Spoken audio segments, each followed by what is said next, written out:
Boca debutó en el Mundial de Clubes con un empate que sabe a derrota. La MLS no sabe todavía lo que es ganar en el Mundial. Los Pacers contra la pared en las finales de la NBA y ha vuelto el verdadero unicornio del deporte. Quédense, que se las doy cortita y al pie. Ahí le va, cortita y al pie. Arranco con el Mundial de Clubes. En la tercera jornada vimos un poco de lo mismo que hemos visto hasta ahora. Algún estadio con buena entrada y algún otro con una entrada decepcionante. Pasó, por ejemplo, en Atlanta, donde el Chelsea venció al AFC. Ya voy a tocar ese tema un poco más adelante. Y lo hizo ante una muy pobre afición que no alcanzó los 20.000 espectadores en un estadio al que le caben 70 y tantos mil. En Miami se vio un poquito más lleno o con más presencia el Hard Rock Stadium para el debut de uno de los equipos de mayor atractivo por la gente que lleva a cada ciudad, como es Boca Juniors. Boca enfrentaba a Benfica, uno de los representantes europeos, quizá de los menos favoritos, y Boca llegaba en medio de una mala temporada que incluyó un cambio de técnico. Miguel Ángel Russo tomó las riendas del equipo y se notó una intensidad diferente.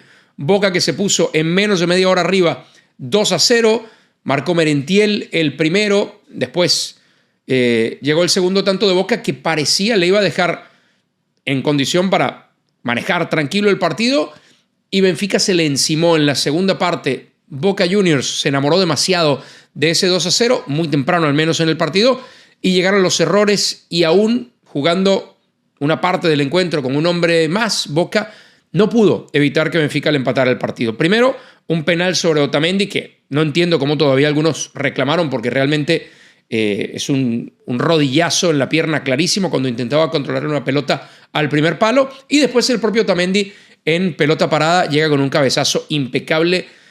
Nadie que haya visto fútbol en los últimos 10 años puede dejar solo a Otamendi en un tiro de esquina. Y eso fue lo que hizo Boca y lo pagó. Le empataron un partido y se lo sacaron cuando parecía que se iba a ir con la victoria. Una victoria que era importantísima porque entendiendo que el Bayern es el otro rival duro del grupo y que va a ser muy difícil que Benfica o Boca le gane, creo yo al menos, este era el partido para sacar ventaja contra el otro rival que busca clasificación, porque el tercer equipo en esa disputa sería el Auckland City de Nueva Zelanda, al que Boca, por cierto, va a enfrentar en la última fecha y eso puede ser una ventaja para el cuadro argentino. Tengo un video en este canal con un análisis más profundo de los dos partidos más importantes de esa fecha 3 del Mundial de Clubes, pero por lo pronto, aquí en cortita y al pie, vale destacar que Boca lo ganaba y se lo empataron en la segunda mitad, así que todavía está lejos de asegurar clasificación en el Mundial de Clubes. Más temprano en este mismo Mundial de Clubes, el Chelsea enfrentó en Atlanta al conjunto de LAFC, el tercer equipo de MLS que se presentaba en carrera en este Mundial de Clubes y que quiero pensar que ha sido el que mejores sensaciones dejó, porque lo pierde, es cierto, contra el Chelsea 2-0, pero creo que el marcador es engañoso.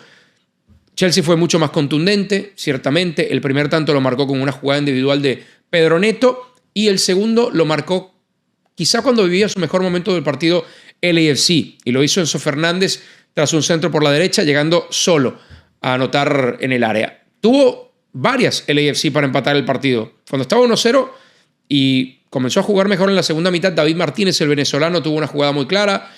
Denis Bouanga tuvo dos jugadas muy claras, pero esa contundencia, esa falta de instinto asesino, de killer, sigue pesándole mucho a los equipos de la MLS en las competencias internacionales. Hasta ahora, 3 partidos, un empate y 2 derrotas. Cayó el AFC, cayó Seattle y Miami en el partido inaugural no le pudo ganar al Al-Ahly de Egipto. Así que no fue el mejor arranque para los cuadros de la MLS, aunque de todos el que enfrentaba a un rival más complicado era justo en esta tercera fecha LAFC frente al Chelsea. Va a ser duro, va a ser difícil que alguno de los 3 representantes de la MLS pase a la siguiente fase. Si tuviera que apostar, creo que todavía le tengo más fe a LAFC que a Miami y que a Seattle en estos grupos. Pero no olviden, tengo un video con el análisis de esos 2 partidos, los más importantes de la fecha en el Mundial de Clubes, también en este canal. Les voy a dejar el link. Y en el otro resultado que cerró la fecha, esta fecha, Flamengo le ganó 2-0 al Esperance de Túnez, que era, me parece, un resultado más que esperado. De ahí me voy a las finales de la NBA Juego 5, que si ustedes han seguido la NBA históricamente, es un juego importantísimo. Y ahora les voy a dar una estadística del por qué es un juego tan importante, o más que el por qué, les voy a dar una estadística que demuestra que es el juego más importante de una serie, sobre todo si está empatada a 2. Se jugaba en Oklahoma, de regreso en este formato de los últimos años de la NBA, de hace aproximadamente 10-12 años, que se cambió del 3-2 al 2-2-2-1. Y ya se habían jugado los primeros 4 encuentros, tocaba Oklahoma, el sexto será en Indiana, y si hay un séptimo se jugaría de vuelta en Oklahoma. Bueno, la defensa volvió a ser clave para Oklahoma. Indiana no perdía 2 juegos consecutivos desde marzo, pero no pudo con la defensa de OKC. 23 pérdidas generó la defensa de Oklahoma y pudo convertir además de esas 23 pérdidas, porque luego hay que aprovecharlas, convirtió 32 puntos provenientes de esas 23 pérdidas de los Pacers. En el último cuarto, 4 pérdidas seguidas cuando parecía que se acercaba a Indiana. Si buscamos figuras individuales, Jalen Williams, 40 puntos para uno de los jugadores en teoría de reparto de este Oklahoma City Thunder, que sigue guiado por Shai Gilgeous-Alexander. El MVP de la temporada regular terminó con 31 puntos, con 10 asistencias, pero Jalen Williams fue sencillamente imparable para Indiana. Lo tiene muy difícil, Indiana. Lo tiene tan difícil que les voy a decir las pocas veces que ha ocurrido que un equipo regrese después de perder el juego 5, cuando la serie estaba empatada a 2, y gane la serie. Para ser más específico, en los últimos 40 años de NBA, 22 series han estado empatadas, series finales han estado empatadas a 2 juegos por lado. Y de esas 22, el equipo que ganó el juego 5, después de que la serie estuviera 2-2, ha ganado 18 de las 22 ocasiones la final. Curiosamente, me encontré con este dato. Los Rockets de Houston, primero los Lakers en 1988 frente a los Pistons, perdieron el juego 5 y ganaron la serie en 7. Luego fueron los Rockets de Houston, de Hakeem Olajuwon, de Cal Herrera, ganándole a los Knicks, dándole la vuelta a la serie. Y en las últimas 2 ocasiones, 2 equipos en los que estuvo LeBron James. El Miami de 2013, que le dio la vuelta a San Antonio con aquel tiro famoso de Ray Allen, y después el único equipo en la historia que ha podido dar la vuelta a un 3-1 en las finales, que fueron los Cleveland Cavaliers de LeBron James en 2016. Solo 4 equipos de 22 que han perdido el 5º juego con la serie empatada han regresado para ganar el 6º y el 7º. Ese nivel de hazaña necesita ser un equipo de Pacers que vio la cara más fea de su figura, de su estrella, Tyrese Haliburton, afectado visiblemente con un tema en una de sus piernas. Tyrese Haliburton se fue con 4 puntos nada más. En los primeros 2 cuartos no había anotado ni siquiera. Y a esas complicaciones que tuvo en los primeros tres juegos de la serie, de no atacar la pintura lo suficiente e irse sin siquiera visitar la línea de libres, le agregó este juego que ha sido, más allá de los problemas físicos, el más pobre de toda su postemporada. Cara y cruz para Tyrese Haliburton. El hombre de los milagros, pero el hombre de la inconsistencia también. Y si no recupera esa otra cara, esa cara buena de los playoffs, Tyrese Haliburton, los Pacers estarán, me parece, condenados a quedarse otra vez a un pasito de la historia y ese título tan esquivo en la NBA. Y Oklahoma conseguirá técnicamente el segundo, porque se le cuenta uno cuando la franquicia todavía estaba en Seattle, pero la realidad es que este es un equipo nuevo y sería el primer título en la historia de un Oklahoma City Thunder que, recuerden, llegó a juntar en sus filas a Serge Ibaka, a James Harden, a Russell Westbrook y a Kevin Durant en su prime, y aún así no pudieron ser campeones. Y vuelvo con una de las notas más positivas de las últimas horas en el deporte. Ha vuelto el unicornio, ha vuelto el especial, el elegido, el único.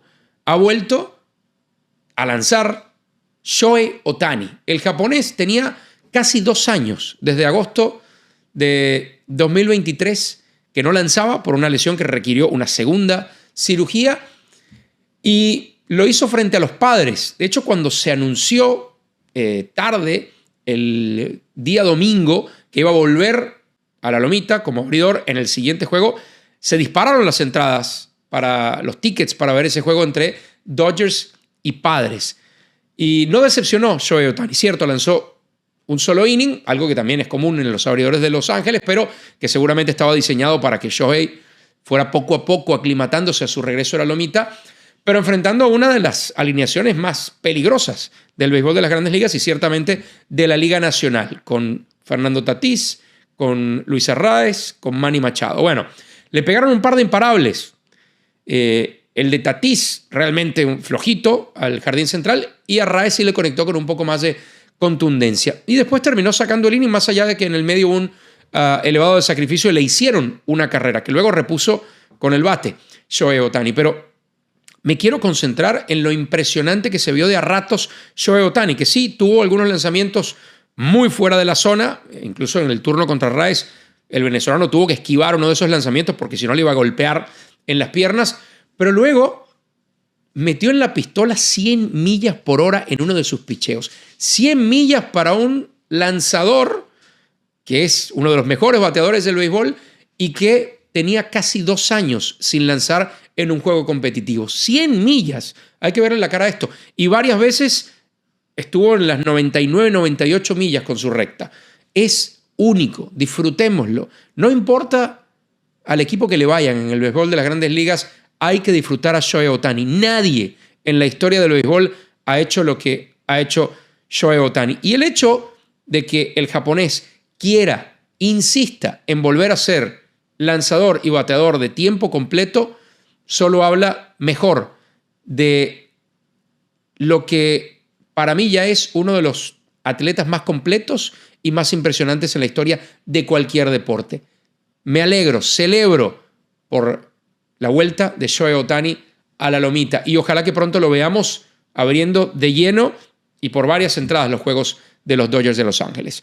Eso fue todo en cortita y al pie. Como siempre, de lunes a viernes, aquí les tengo las 4 o 5 notas más interesantes del mundo del deporte con un toque de análisis. Si no se han suscrito al canal, por favor, los invito. Y si saben de alguien más que les pueda gustar este contenido, los invito a compartirlo porque así va a crecer aún más cortita y al pie. Gracias y nos vemos en el próximo video.